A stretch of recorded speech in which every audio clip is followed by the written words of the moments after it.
There is no other city like New York. The food and cultures.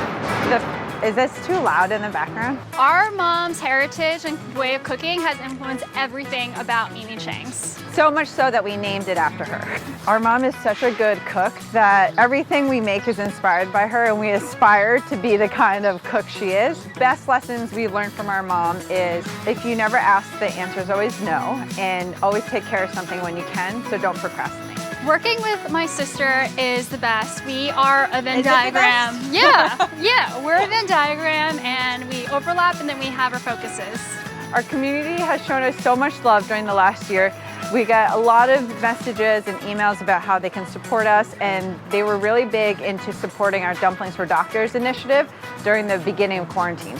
We have 3 locations in New York City now, and we are just so grateful to be here.